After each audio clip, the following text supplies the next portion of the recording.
स्वादनं सर्वात्मनः स्नपनं परं विजयते श्रीकृष्ण संकीर्तनम्।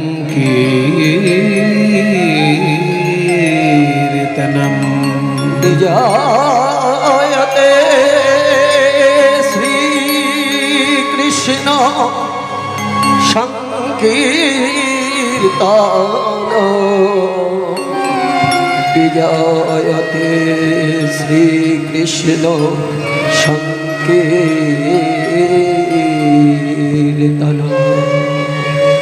জয় নিতাই।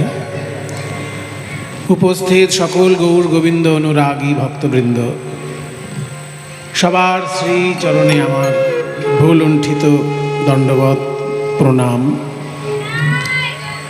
জয় নিতাই। হরি বল। আজ এই যে গ্রামে যে পরিবার এই কীর্তনের ব্যবস্থা করেছেন তারা আপনাদের সকলেরই পরিচিত, এবং তারা এত ভক্তি নিবেদন করেছেন ভগবানের চরণে। এত সুন্দর একটি মন্দির প্রাঙ্গণ, এত নরনারায়ণ ভক্তবৃন্দের সেবার ব্যবস্থা। এই কীর্তনের শেষের দিকে আপনাদের সেবার ব্যবস্থাও আছে, একটু পর থেকেই সেবা ওদিকে চলবে। এ বড় সৌভাগ্যের বিষয়। অর্থ উপার্জন হয়তো অনেকেই করতে পারেন, কিন্তু ঠিক ঠিক জায়গায় অর্থের প্রয়োগটা সবার জানা থাকে না। একটা জিনিস জানবেন, মা লক্ষ্মীর কৃপায় অর্থ আমরা প্রায় পাই, এটা আমরা সবাই জানি। কিন্তু মা লক্ষ্মী দিন রাত যার চরণ সেবা করছেন তিনি হচ্ছেন নারায়ণ। আর সেই নারায়ণের ভক্তকেই বলা হয় বৈষ্ণব ভক্ত। বৈষ্ণব মানে বিষ্ণু ভক্ত। কাজেই বিষ্ণু ভক্তের শ্রীমুখে যদি একটু প্রসাদ তুলে দেওয়া যায়, আর বিষ্ণু ভক্তের দুই কানে যদি একটু হরি সংকীর্তনের অমৃত নিবেদন করা যায়, তার থেকে বড় সেবা আর কিছু হতে পারে না। যে সংস্কৃত শ্লোকটা দিয়ে আমি শুরু করলাম আজকের কীর্তন, এখন তো এই আলোচনাগুলো খুব একটা শোনাই যায় না। একটু আগে একজন যে দাদা ঘোষণা করছিলেন উনি বলছিলেন যে বিভিন্ন মানুষ কীর্তন গাইতে এসে তাদের নিজের মতো করে কীর্তনটাকে সাজিয়ে নিচ্ছেন। সেটা যে মন্দ বিষয় তা নয়, কিন্তু প্রথাগত কীর্তনের রস থেকে আমরা সবাই বঞ্চিত হচ্ছি। কীর্তনের মূল বিষয় হচ্ছে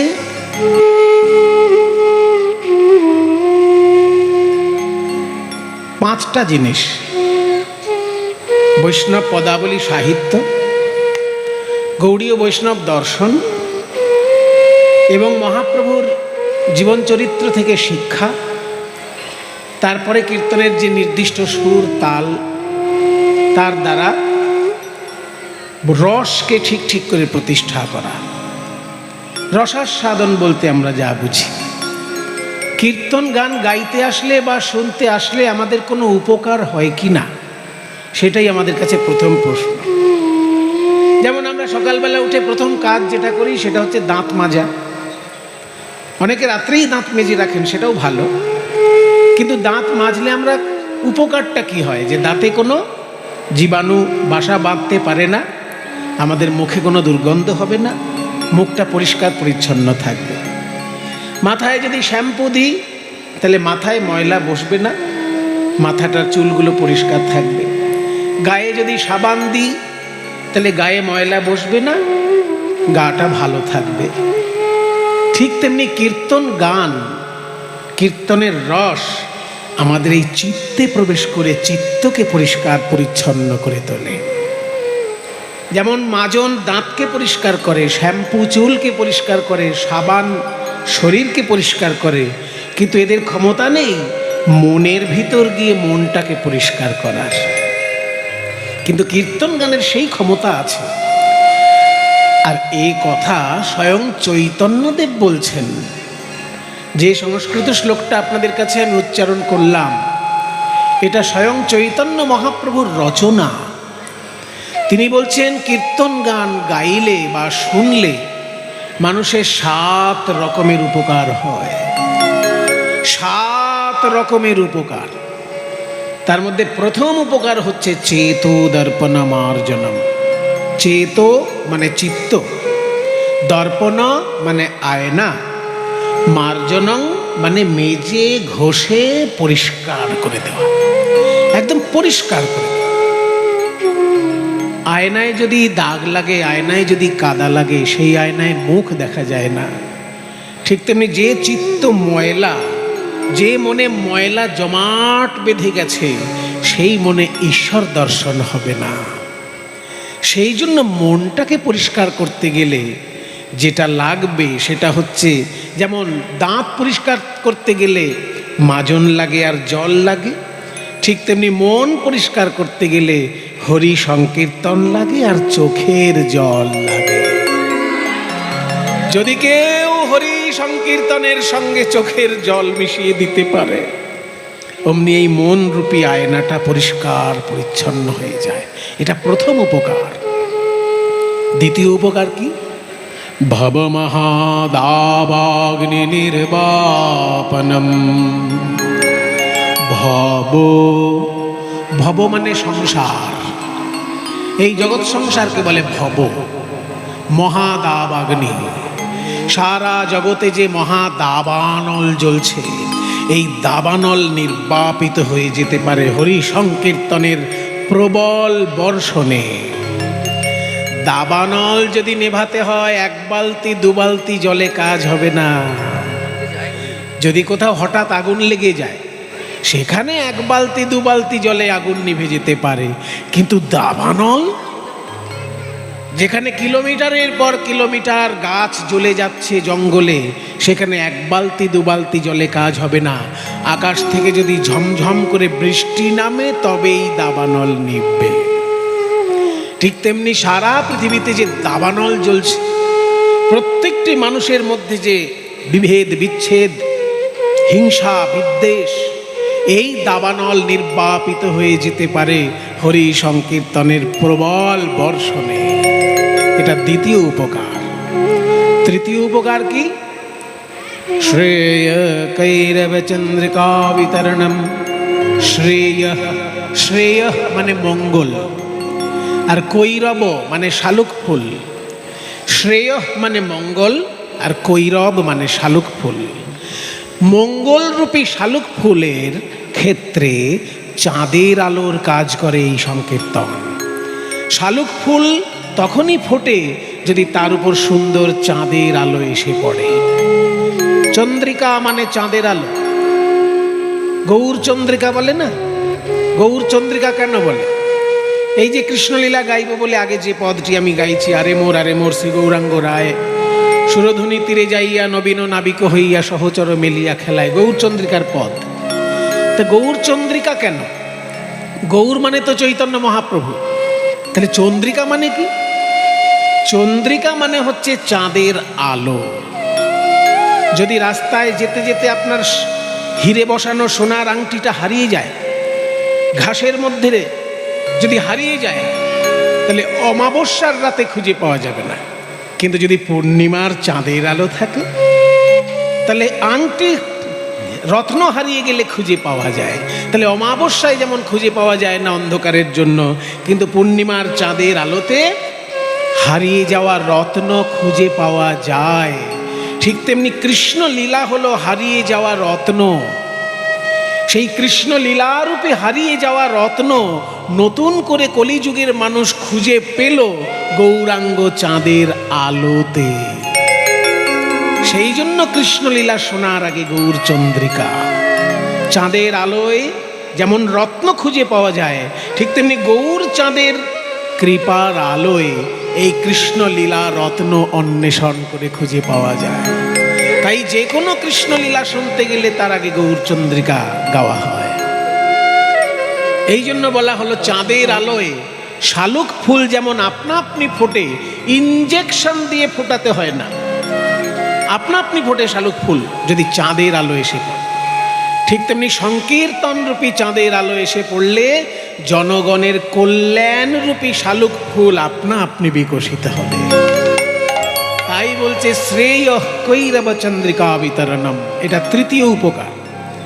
আমি যে শ্লোকগুলো বলছি সংস্কৃত বলছি, এগুলো মহাপ্রভুর বলা, আমি বাংলায় শুধু আপনাদেরকে ব্যাখ্যা করে দিচ্ছি। প্রথম উপকার মন আয়নাটাকে পরিষ্কার করা। দ্বিতীয় উপকার সারা বিশ্বব্যাপী যে দাবানল, সেই দাবানল নিভিয়ে দেওয়া। তৃতীয় উপকার মানুষের কল্যাণরূপী শালুক ফুল আপনা আপনি বিকশিত হবে। শ্রেয় কৈরব চন্দ্রিকা বিতরণ। চতুর্থ উপকার কি না বিদ্যা বধূ জীবনম, বিদ্যারূপী বধূর কাছে জীবন স্বরূপ হলো এই হরি সংকীর্তন। বিদ্যাকে বধূ বলা হলো। মায়েরা বধূ মানে কি গো? বধূ মানে বউ, বধূ মাতা মানে বৌমা। তাহলে বধ হয় দীর্ঘ, বধূ মানে বউ, কিন্তু বয়ে চন্দ্রবিন্দু ধয় হস্যু, বধূ এটার মানে হচ্ছে বন্ধু। কীর্তন গানে মাঝে মাঝে রাধারানী শ্রীকৃষ্ণকে বলেন না বধূ হে, বধূ হে। সেখানে বধূ মানে বন্ধু, কারণ সেখানে বয়ে চন্দ্রবিন্দু আছে আর ধয়ে হস্যু আছে। কিন্তু বধূ মানে যদি স্ত্রীলোক হয় তার বানানটা হচ্ছে ব ধয় দীর্ঘ। বিদ্যা বধূ জীবনম, বিদ্যাকে বধূর সঙ্গে তুলনা করা হলো। আধ্যাত্মিক বিদ্যাকে স্ত্রীলোকের মতন লজ্জাশীলা হিসেবে তুলনা করা হলো।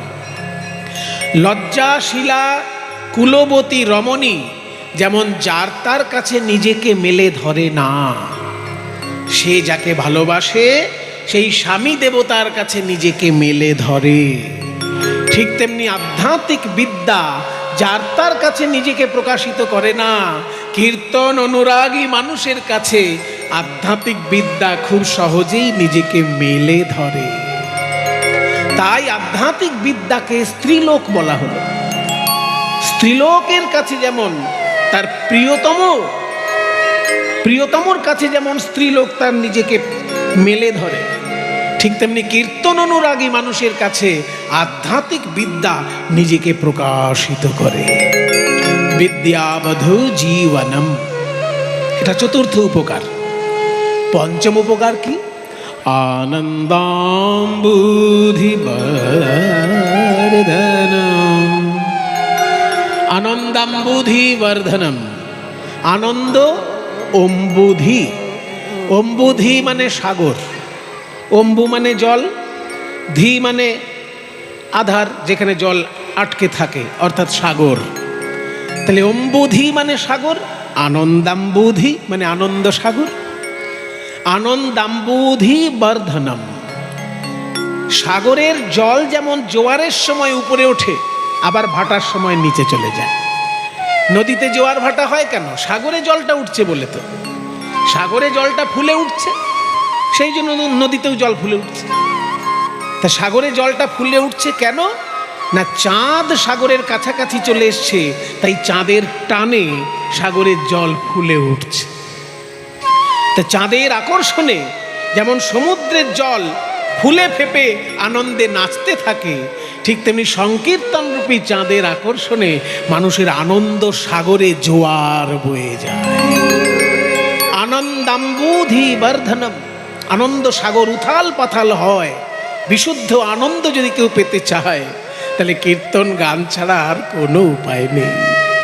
কারণ স্বয়ং ভগবানের লীলা, ভক্তগণের কথা প্রসঙ্গ, তার সঙ্গে শাস্ত্রের উল্লেখ, তার সঙ্গে সঙ্গীতের মাধুর্য সব কিছু মিলেমিশে কীর্তনের এই যে অমৃতের বন্যা, তাতে আনন্দ সাগর আপনায় আপনি উথাল পাথাল হয়। আনন্দাম্বুধিবর্ধনম, এটা পঞ্চম উপকার গেল। ষষ্ঠ উপকার কি?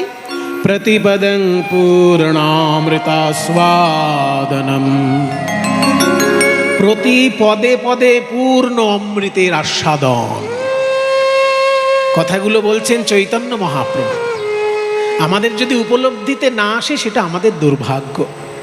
আমরা এখনো সেই স্তরে নিজেকে নিয়ে যেতে পারিনি যে কীর্তনের প্রতি পদে পদে পূর্ণ অমৃতের স্বাদ পাব। যদি কোনো ভাগ্যবান, কোনো ভাগ্যবতী কীর্তনের প্রতি পদে পদে পূর্ণ অমৃতের স্বাদ পেয়ে যায়, তাহলে জানবে তার জীবনে চৈতন্য মহাপ্রভুর উপদেশ অক্ষরে অক্ষরে পালন হয়েছে। প্রতি পদে পদে অমৃতের স্বাদ কীর্তনে, এই কথাটার আমরা আপত্তি করতেই পারি। কই, আমরা তো কীর্তনের প্রতি পদে পদে অমৃতের স্বাদ পাই না। কীর্তনে যদি প্রতি পদে পদে অমৃতের আস্বাদন পেতাম বাবা, তাহলে কীর্তনিয়া যদি শুধু বড় বড় তালে গান গাইতেন, তাতেই আমরা আনন্দে ডুবে থাকতাম। তাতে কি আমরা আনন্দ পাই? যখন বড় বড় তাল হয়, আমরা সাধারণ মানুষ ভাবি বাবা এই সময়টা কতক্ষণে পার হবে, তাড়াতাড়ি ছোট গানে কখন আসবে। তাহলে তো আমি আনন্দ পেলাম না। কীর্তনে যদি কঠিন সংস্কৃত শ্লোক বিশ্লেষণ হয়, তাতেও আমাদের যদি বুঝতে না পারি, তখন মনে হয় বাবা এই কঠিন অংশটা তো বাদ দিলেই ভালো হতো। তার মানে কি? প্রতি পদে পদে তো আমরা অমৃতের আস্বাদ পেলাম না। তাহলে মহাপ্রভু যে বললেন কীর্তনের প্রতি পদে অমৃতের আস্বাদন আমাদের জীবনে ঘটছে না কেন? তার উত্তর দিচ্ছেন রূপ গোস্বামীপাদ। ও মায়েরা, রূপ গোস্বামীপাদ একটা ছোট্ট বই লিখেছিলেন, মাত্র 11টা শ্লোকের, 11টা কবিতা নিয়ে একটা শ্লোক, একটা বই, জানো, ছোট্ট বই, 11টা কবিতার। বইটার নাম হচ্ছে উপদেশামৃতম। কার উদ্দেশ্যে লিখেছিলেন? জীব গোস্বামীর উদ্দেশ্যে লিখেছিলেন। জীব গোস্বামী যেহেতু রূপ গোস্বামীর শিষ্য প্লাস ভাইপো, রূপ গোস্বামীর ছোট ভাইয়ের ছেলে হচ্ছে জীব গোস্বামী, তাহলে ভাইপো হলো। আবার যেহেতু মন্ত্র পেয়েছে রূপ গোস্বামীর কাছেই জীব গোস্বামী, তাহলে শিষ্যও হলো। কাজে শিষ্য প্লাস ভাইপো খুব প্রিয়জন। ওই জন্য তার উদ্দেশ্যে 11টা কবিতা নিয়ে একটা বই লিখেছিলেন, তার নাম দিয়েছেন উপদেশামৃতম। তার মধ্যে উত্তর দিয়েছেন যে কেন কীর্তনের প্রতি পদে অমৃত থাকলেও আমরা সেটা পাচ্ছি না। রূপ গোস্বামীর শ্লোকটা তাহলে শুনি। স্যাত কৃষ্ণ নাম চরিতাদি সীতাপি অবিদ্যা মায়া পিত্তোপতপ্ত রসনস্য নরোচিকানু কিন্তু আদরাদনুদিনং খলু সৈব জুষ্টা স্বাদ বিক্রমাদ ভবতি তাদ গদমূলহন্ত্রী। রূপ গোস্বামী বলছেন স্যাত কৃষ্ণ নাম চরিতাদি সীতা অপি, বলছে কৃষ্ণ নাম এবং কৃষ্ণ লীলা ইত্যাদি। স্যাত মানে, স্যাত শব্দের অর্থ এখানে যদিও হতে পারে, বাংলায় অনুবাদ করলে দাঁড়াবে এরকম, যদিও হতে পারে বা যদিও বা হয়। স্যাত যদিও বা হয়, কৃষ্ণ নাম চরিতাদি সীতা, অর্থাৎ কৃষ্ণের নাম এবং কৃষ্ণ লীলা ইত্যাদি মিছরির মতন মিষ্টি। পাকা মিছরিকে বলে সীতা। আপনারা বলবেন সীতা তো রামচন্দ্র দেবের স্ত্রীর নাম, জয় সীতারাম। তাহলে সেখানে সীতা তো রামচন্দ্র ভগবানের স্ত্রী হচ্ছেন সীতা, সেখানে সীতা বানান হচ্ছে দন্তেশ্বয় দীর্ঘী তয়াকার। দন্তেশ্বয় দীর্ঘী তয়াকার সীতা মানে লাঙলের যে ফলার লাইনটা, সেইটাকে বলে সীতা। ওইখানে সীতা দেবীকে পাওয়া গেছিল, তাই তার নাম হয়েছিল সীতা। তাহলে দন্তেশ্বয় দীর্ঘী তয়াকার সীতা মানে শ্রীরামচন্দ্রের স্ত্রী। আর আমি যে সীতা বলছি এটা বানান হচ্ছে দন্তেশ্বয় হর্ষি তয়াকার। এটার আমরা প্রয়োগ দেখি না। এই সীতা মানে হচ্ছে বেশ পাকা মিছরি, খুব ভালো উচ্চমানের মিছরি, মিছরিকে বলে সীতা।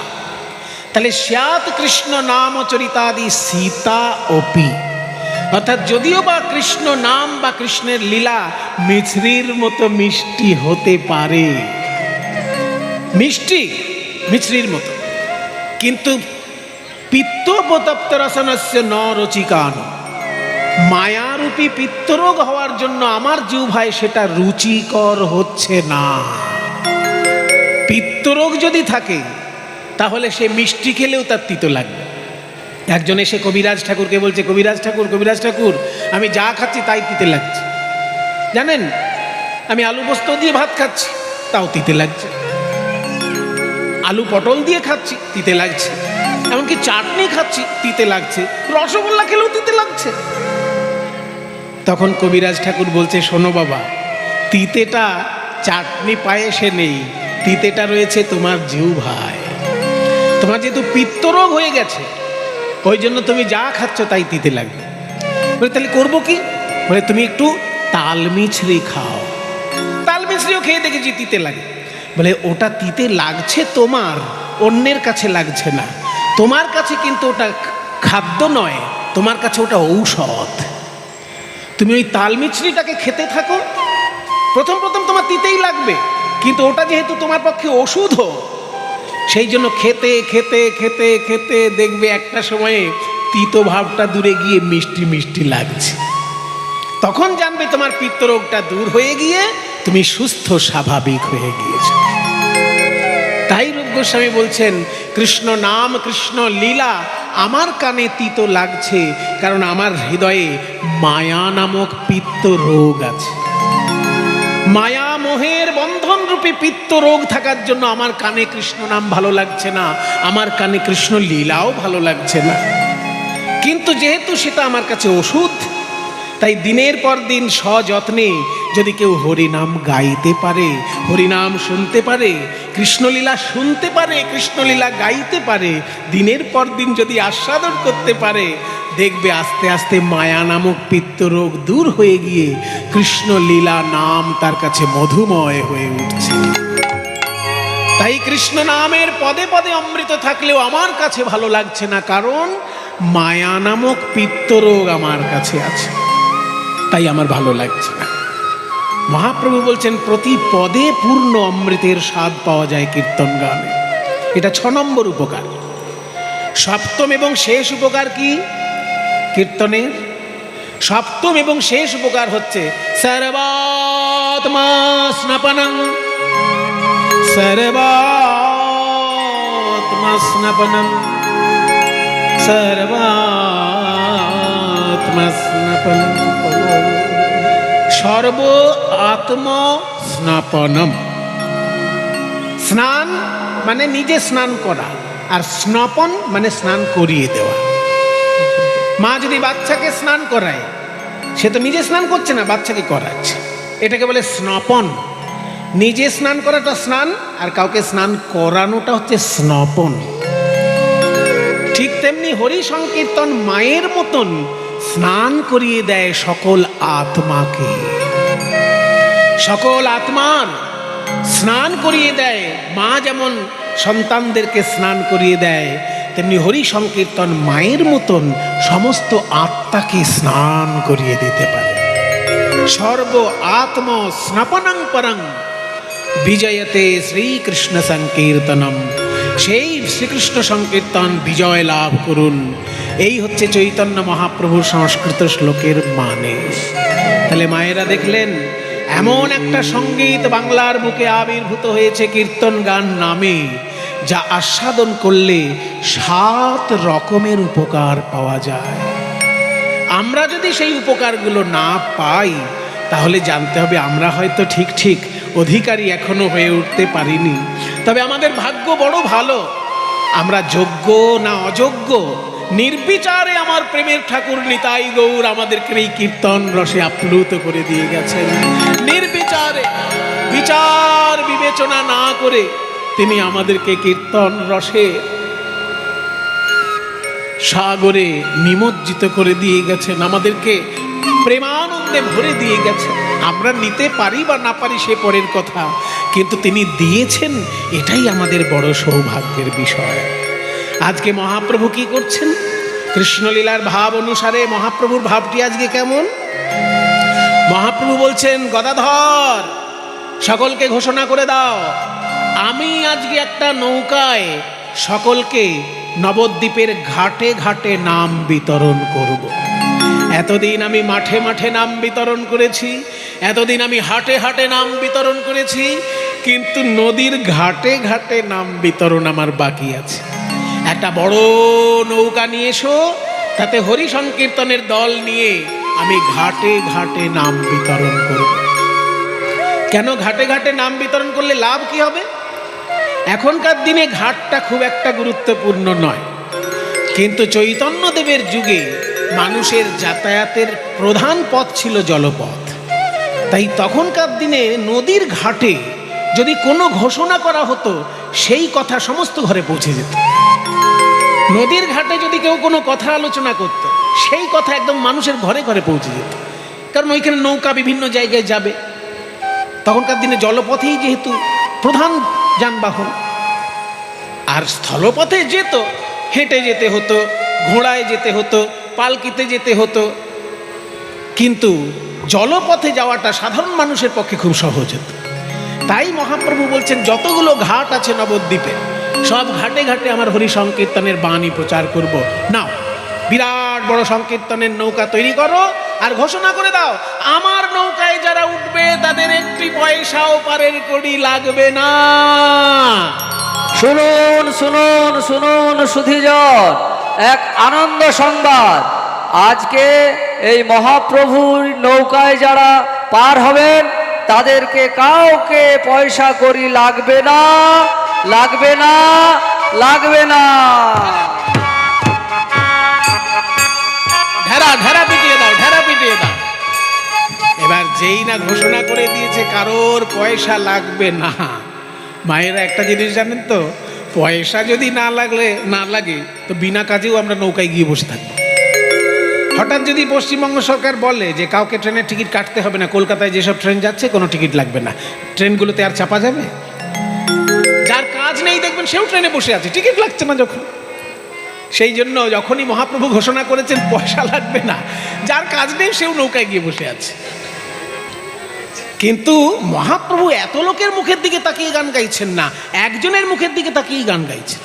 ও মা, কে সেই ভাগ্যবান? শুধুমাত্র যার মুখের দিকে তাকিয়ে মহাপ্রভু গান গাইছেন, কে সেই ভাগ্যবান? পদকর্তা বলছেন, প্রিয় গদাধর সঙ্গে পুরবর ভোসরঙ্গে। ওই প্রিয় গদাধর সঙ্গে পুরবর ভোসরঙ্গে। প্রভু আমার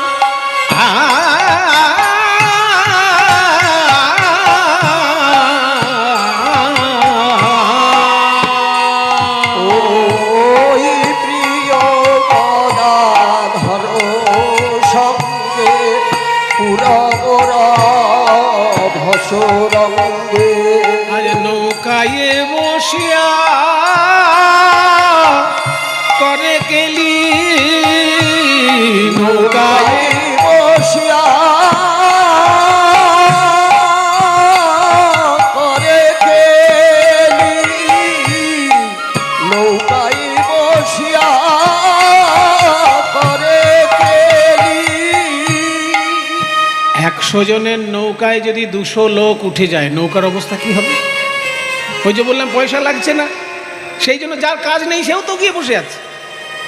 তখন ডুবু ডুবু করে না, তার সঙ্গে বহয়ে বিষমবাদ।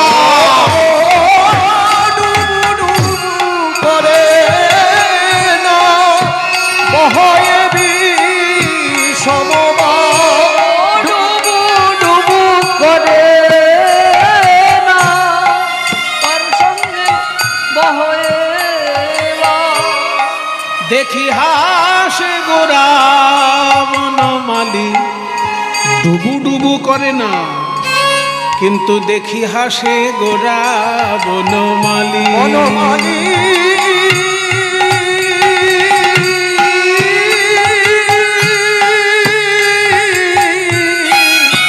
দেখি হাসে গোরা বনমালী, ডুবু ডুবু করে না, দেখি হাসে গোরা বনমালী। নৌকা ডুবু ডুবু, আর সেই সময় মহাপ্রভু হাসছেন। ব্যাপারটা কি খুব ভালো লাগছে? যারা মনে করুন সাঁতার জানে না, অথচ ওই নৌকায় উঠেছে, তাদের অবস্থাটা কি হচ্ছে? নৌকার ধারে হয়তো বসে আছে হেলান দিয়ে, কিন্তু সাঁতার জানে না। আর যখন গঙ্গা থেকে জল উঠে আসছে নৌকায়, তার অবস্থাটা কি? হ্যাঁ, যে জীবনে মশাই হরিবোল বলে না, সেও তখন হরিবোল বলার চেষ্টা করছে। ওরে বাবা, ওরে বাবা, এই ওরে বাবা করো না, হরিবোল বলো। ঠিক আছে, ঠিক আছে, হরিবোল, হরিবোল, হরিবোল, হরিবোল। তা জীবনে হরিবোল যে বলে না, সেও আজকে বাঁচার জন্য হরিবোল বলার চেষ্টা করছে। দেখি হাসে গোরা বনমালী, ডুবু ডুবু করে না। দেখি হাসে গোরা বনমালী। এটা তো ভালো জিনিস হচ্ছে না প্রভু। আপনি পণ্ডিত মানুষ হতে পারেন, এই পণ্ডিতের লক্ষণ, কিন্তু কেউ মুখে কিছু বলতে পারছে না, মুখে কেউ বলতে পারছে না। কেন জানেন তো? কারণ টিকিট লাগেনি তো। বিনা পয়সায় নৌকায় উঠেছে, এই জন্য কারোর কিছু বলার নেই। যদি টিকিট কেটে উঠতো, এতক্ষণে 10 কথা শুনিয়ে দিত। কিন্তু জানেন তো, একজন এক ধরনের মানুষ হয় যারা সত্যি বলতে কখনো ভয় পায় না। কেউ কেউ আবার তাদেরকে পাগলও বলে। তাদের মধ্যে আমার এই মহাপ্রভু দলের মধ্যে সেরকম একজন আছেন, তার নাম নিতাই চাঁদ। নিতাই চাঁদকে লোকে পাগল বলে বটে, কিন্তু নিতাই চাঁদ মহাপ্রভুকে ধমক দিয়ে কথা বলেন, কারণ মহাপ্রভু সেই অধিকার তাকে দিয়েছে। নিত্যানন্দ বলছেন, নিমাই, এ তোমার কেমন আচরণ?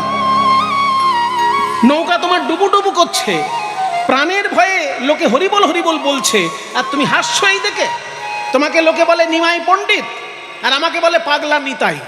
কিন্তু এই কি পণ্ডিতের লক্ষণ, লোকের বিপদের সময় হাসা? গৌর সুন্দর বলছে, দাদা গো, আমি যে কেন হাসছি তা আর কেউ না বুঝুক, তুমি অন্তত বোঝা উচিত না। আমি অত কঠিন জটিল করে কথা বুঝতে পারি না, খুলে বলো কেন হাসছো? আমি কেন হাসছি জানো? এই যে যারা প্রাণের ভয়ে হরিবোল বলছে, আমি একদিন নিজেই এদের ঘরে ঘরে গিয়েছিলাম, করজোড়ে বলেছি, ওরে কলিজীব একবার হরিবোল বল। ভাগবতের শ্লোকে প্রহ্লাদ বলেছে, কৌমারে আচরেত প্রাজ্ঞ ধর্মান ভাগবতানিহ, দুর্লভম মানুষং জন্ম তদপি অধ্রুবম অর্থদম। প্রহ্লাদ ছোট্ট একটা ছেলে এই কথা বলেছে, জানেন? ছেলে ছোট হলে হবে কি, শিক্ষাটা তো নারদ মুনির কাছে পেয়েছে না, ভক্তি শিক্ষা তো নারদ মুনির কাছে পেয়েছেন। তাই প্রহ্লাদ বলছে, কৌমারে আচরেত। কৌমার মানে কি? 5 বছর পর্যন্ত যে বয়স তাকে বলে কৌমার। 5 থেকে 10 বছর এর মধ্যে যে বয়সটা তাকে বলে কৌমার। কৌমারে আচরেত, 5 বছর বয়স থেকেই আচরণ করা উচিত কি না, ধর্মান, ধর্ম আচরণ করা উচিত। কেমন ধর্ম? ভাগবতান, ভাগবতে উল্লিখিত ধর্ম 5 বছর বয়স থেকেই আচরণ করা উচিত। কেন উচিত না, দুর্লভং মানুষং জন্ম, মনুষ্য জন্ম যে বড় দুর্লভ, তদপি অধ্রুবম, তারপর আবার অনিশ্চিত। কাকে কখন পরপারের ডাকে চলে যেতে হয় কেউ জানে না। তাই একে দুর্লভ মনুষ্য জন্ম, তারপর আবার অনিশ্চিত জীবন। কিন্তু অর্থদম, এখানে অর্থদম শব্দের অর্থ হচ্ছে পরমার্থ সাধক। অন্য কোনো জন্মে পরমার্থ লাভ হয় না। কোনো একটা মাছকে দেখবেন না যে গলায় তুলসী মালা নিয়ে কপালে তিলক নিয়ে হরিনাম করছে। কোনো মাছ দেখেছেন হরিনাম করছে? কোনো গরুকে দেখেছেন হরিনাম করছে? কোনো ছাগলকে দেখেছেন হরিনাম করছে? এই যে যেখানে প্রসাদের ব্যবস্থা হয়, আশেপাশে হয়তো গরু ছাগল আসতে পারে, তারা শুধু দেখে কোনো পাতা টাতা পড়ে আছে কিনা, কিছু প্রসাদ আছে কিনা খাওয়ার মতো, হরিনাম করতে পারছে না। কারণ তাদের যে জন্মটা, তাদের কিন্তু বাচ্চা আছে, তাদেরও জীবনে হাসি আছে, কান্না আছে, দুঃখ আছে, আনন্দ আছে, কিন্তু নেই পরমার্থ। একমাত্র মনুষ্য জন্ম এমন জন্ম যেখানে পরমার্থ চিন্তা মানুষের মাথায় আসে। মানুষ ছাড়া আর কোনো প্রাণীর মাথায় পরমার্থ চিন্তা আসে না। তাই প্রহ্লাদ বলেছে, দুর্লভং মানুষং জন্ম, মনুষ্য জন্ম দুর্লভ, দুর্লভ, তদপি অর্থদম, তাহলেও সেটা কিন্তু পরমার্থ সাধক। তাই এমন মনুষ্য জন্ম পেয়েছো যখন ভাই, বাহু তুলে বদন ভরে নিতাই গৌর হরিবোল একবার বলো না, একবার হরিবোল হরিবোল বলে জীবন ধন্য করো। দেখুন ভাগবতের একটা ছোট্ট শ্লোক আপনাদেরকে আমি বললাম, তাতেই আপনারা হাত তুলে হরিবোল বললেন। কিন্তু মহাপ্রভু নিশ্চয়ই আমার থেকে আরো বেশি বেশি বুঝিয়েছেন। আমি আর কি, মহাপ্রভুর চরণের ধুলির যোগ্য নই আমি, আমার থেকে আরো বেশি বেশি মহাপ্রভু বুঝিয়েছেন। কিন্তু তবুও কিছু কিছু লোক তখন হরিবোল বলেনি। অহংকারের অভিমান মঞ্চে বসে তারা হরিবোল বলেনি। কিন্তু মহাপ্রভু দেখলেন সকলের মুখে হরিবোল বলাবো বলেই তো আমার আশা, তাই তিনি আজকে বিনা পয়সায় নৌকার পারের কথা ঘোষণা করলেন। যারা হরিবোল বলেনি তারাও তো এসে বসে আছে বিনা পয়সায় পার হবে বলে। আজকে সেই লোকগুলো যখন প্রাণের ভয়ে হরিবোল হরিবোল বলছে, মহাপ্রভু তখন হেসে ফেলেছেন। আমার তাই হাসি পেয়েছে, তাই হাসি পেয়েছে, আমার তাই হাসি পেয়েছে, আমার তাই হাসি পেয়েছে। এরা প্রাণের ভয়ে হরি বলছে তাই হাসি পেয়েছে, এরা প্রাণের ভয়ে হরি বলছে তাই হাসি পেয়েছে। এরা প্রাণের ভয়ে হরি বলছে।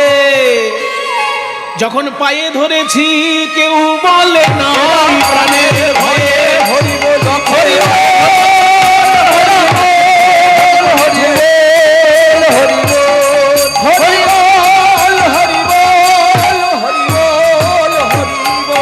আমার তাই তাই হাসি পেয়েছে।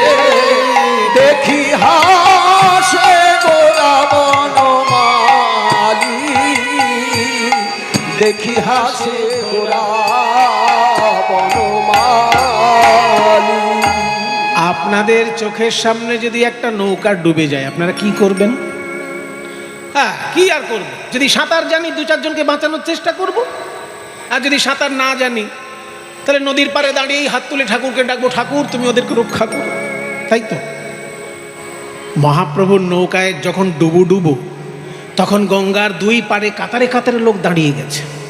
তারাও তখন ভাবছে ওই নৌকাটা যেন ডুবে না যায়, তাই তারা হাত তুলে হরিবোল বলছে। দেখুন যারা নৌকায় আছে তারাও হরিবোল বলছে, আর যারা গঙ্গার পাড়ে দাঁড়িয়ে আছে তারাও হরিবোল বলছে, তাই না? নৌকায় যারা আছে তারা বাঁচার উদ্দেশ্যে হরিবোল বলছে, আর যারা গঙ্গার পাড়ে আছে তারা বাঁচানোর উদ্দেশ্যে হরিবোল বলছে। লক্ষ্য ভিন্ন ভিন্ন, কিন্তু সেবা সবাই একই সেবা করছে। ঘন ঘন হরিবোল কেহ করে উতরল, হরিবোল হরিবোল কেহ করে ঘন ঘন হরি বল, কেহ করে উত্তরণ, ঘন হরি বল কেহ করে উত্তরে, ঘন ঘন হরি বল কেহ করে উত্তরণ। বলে নদীয়ার লোক দেখে, নদিয়ার লোক দেখে, ভুবন মোহন নাইয়া দেখি আমি বস ভুবন মোহন নাইয়া দেখি আমি বশ হইয়া, ভুবন মোহন নাইয়া দেখি আমি বশ হইয়া, ভুবন মোহন নাইয়া দেখি আমি বশ হইয়া। যুবতী ভুলিল লাখে লাখে, যুবতী ভুলিল লাখে লাখে।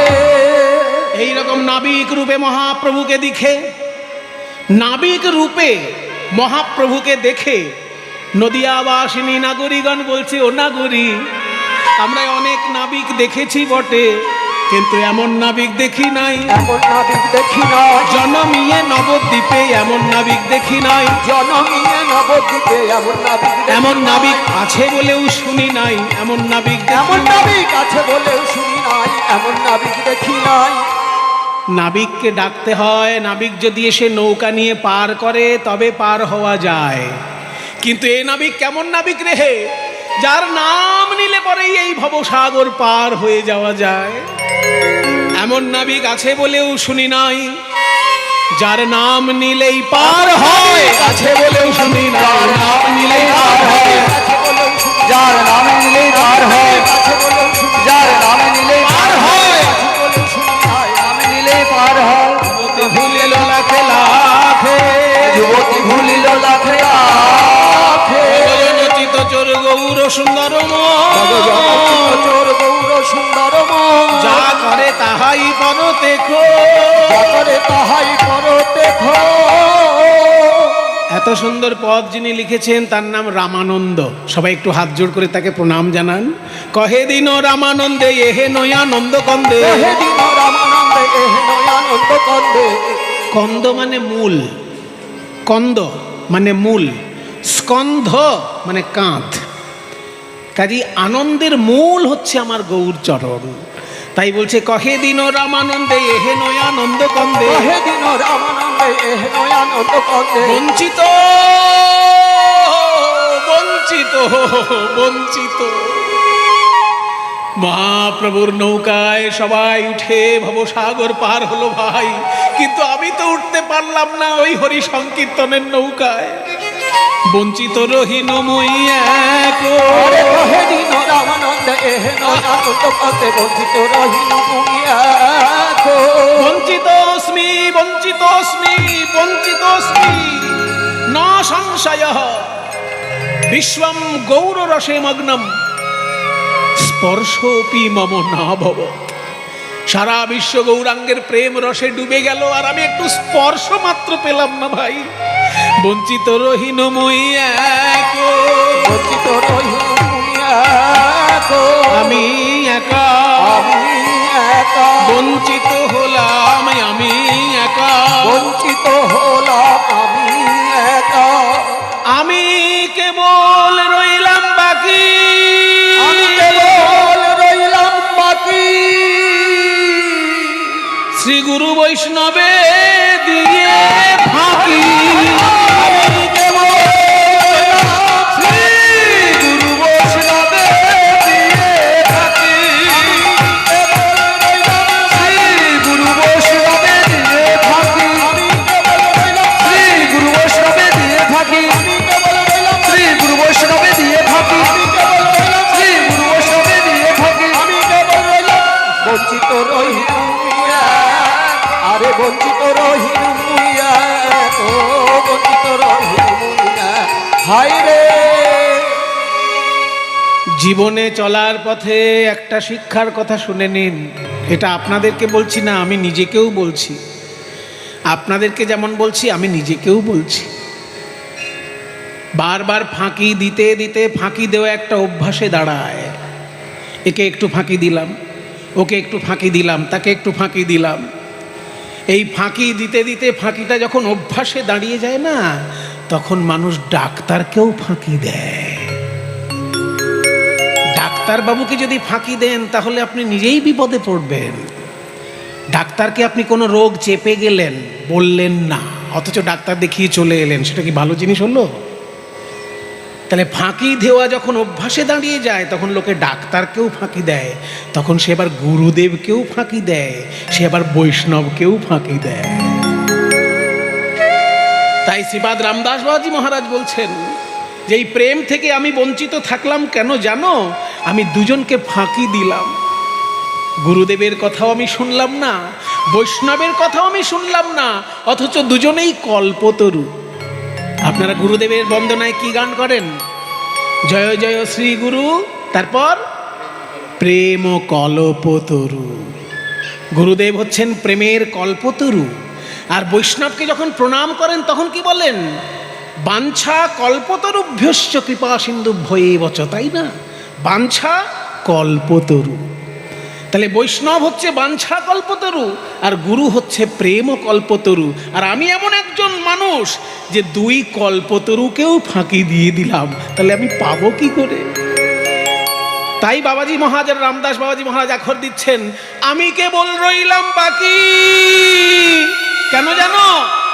শ্রী গুরু বৈষ্ণবে দিয়ে ফাঁকি। আমি কেবল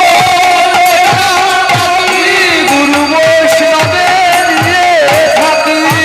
কেবল রইলাম শ্রী গুরু বৈষ্ণবে দিয়ে থাকি। আমি কেবল রইলাম শ্রী গুরু বৈষ্ণবে দিয়ে থাকি। আমি কেবল রইলাম শ্রী গুরু বৈষ্ণবে দিয়ে থাকি। আমি কেবল রইলাম শ্রী গুরু বৈষ্ণবে দিয়ে থাকি। আমি কেবল রইলাম বঞ্চিত রহিল মুইয়া, আরে বঞ্চিত রহিল মুইয়া, বঞ্চিত রহিল মুইয়া। দেখুন কীর্তনের প্রথাগত কীর্তনের রূপগুলো। প্রথমে সোমতালে গান হয়েছিল, এই গানটা শুরুটা হয়েছিল সোমতালে 28 মাত্রায়, আর গানটা যখন শেষ হবে তখন 28-এর অর্ধেক মাত্রায় মাতন হবে, অর্থাৎ 28-এর অর্ধেক মাত্রা 14 মাত্রা, সেই 14 মাত্রায় যে মাতনটা হয় তাকে বলে জামালি। এবার 14 মাত্রার মাতনটা, গৌরচন্দ্রিকা শুরু 28 মাত্রায়, গৌরচন্দ্রিকা শেষ 14 মাত্রায়।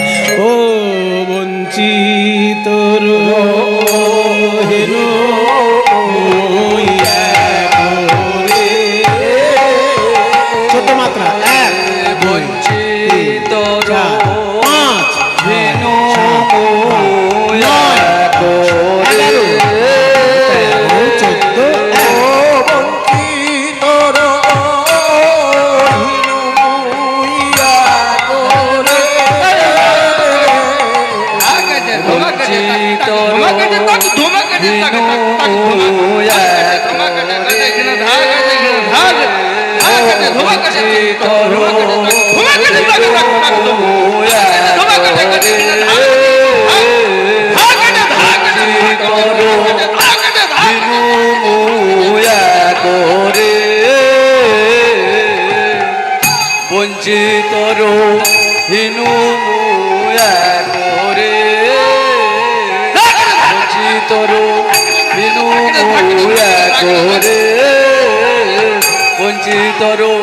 হেনু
'মহাপ্রভু কেমন করে হরি সংকীর্তনের নৌকায় জগৎবাসীকে পার করলেন আমরা দেখলাম।